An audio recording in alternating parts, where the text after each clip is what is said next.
वरिष्ठ पुलिस अधीक्षक आजमगढ़ डॉक्टर अनिल कुमार के निर्देशन में अपर पुलिस अधीक्षक ग्रामीण चिराग जैन व क्षेत्राधिकारी सदर आस्था जायसवाल के कुशल मार्गदर्शन में थाना जहानगंज व साइबर थानाध्यक्ष की संयुक्त टीम को मिली बड़ी सफलता। अपकॉप ऐप से एफआईआर डाउनलोड कर पीड़ितों को निशाना बनाने वाला ठगी गिरोह बेनकाब क्यूआर कोड के जरिए धोखाधड़ी की नई तरकीब।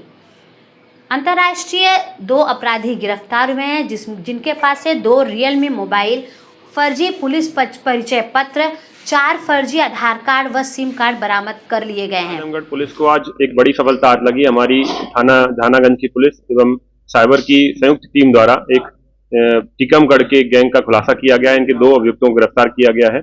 इनका अपराध करने का तरीका कुछ इस प्रकार था। ये लोग यूपी कॉप ऐप के माध्यम से एफआईआर डाउनलोड करते थे। एफआईआर यूपी कॉप ऐप पर सार्वजनिक रूप से अवेलेबल होती है। वहाँ फिर डाउनलोड करने के बाद उसके वादी का गांव का नाम प्राप्त करके वहाँ के प्रधान को नंबर प्राप्त करते थे। प्रधान के नंबर के लिए ये लोग इंटरनेट का यूज करते थे और पंचायती राज की वेबसाइट से प्रधान का नंबर प्राप्त करते थे। प्रधान को फोन करते थे कि आपके यहाँ पे एक महिला है या पुरुष है, उसका एफआईआर लिख गया है, संपर्क नहीं हो पा रहा है, उसका नंबर आप दे दीजिए तो हम उसे उसकी कुछ मदद कर दें।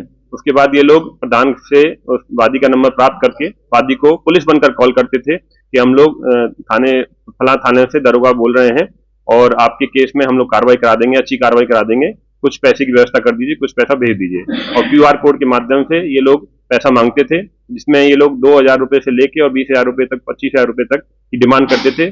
पुलिस की सहायता के लिए वादी लोग उनको पैसा ट्रांसफर कर देते थे। हमने इनका सीडीआर और पूरे गिरोह के सदस्यों का सीडीआर और बैंक अकाउंट स्टेटमेंट एनालाइज किया।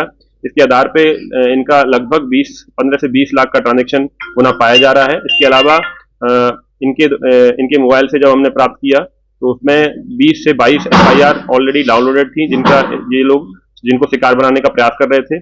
इस पर हम लोग आगे और भी जांच पड़ताल कर रहे हैं। इसमें हम लोग को आशंका है कि इन्होंने करोड़ों की घटना इसमें की है और आगे हमने जो कि इस गुरु का खुलासा किया है, आगे जो भी घटनाएं होने वाली थी उनका हम लोगों ने रोक लगाई है। ये जो है अपराधी पूरे उत्तर प्रदेश के कई राज्यों में, कई जनपदों में इस तरह की घटनाओं को अंजाम दे चुके हैं। हमने एनसीआरपी के माध्यम से जो साइबर क्राइम पोर्टल है उस पर जब शिकायतों का विवरण प्राप्त किया तो 26 कंप्लेन ऑलरेडी इस संबंध में उस पर दर्ज हैं और भी गहनता से छानबीन की जा रही है।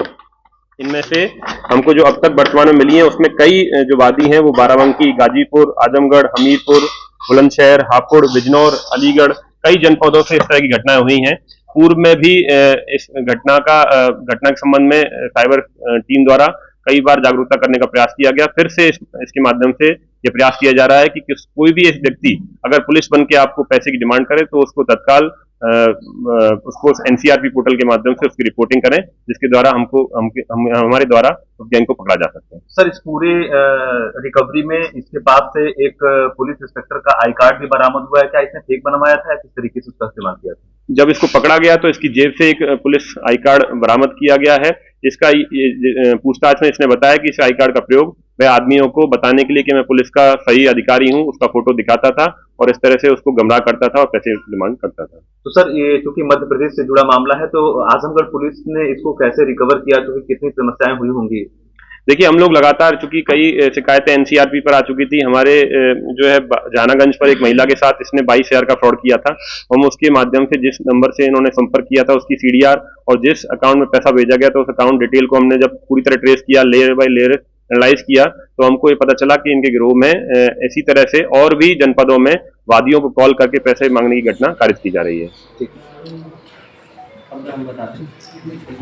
आजमगढ़ से विभा उपाध्याय की रिपोर्ट, रियल खबरें।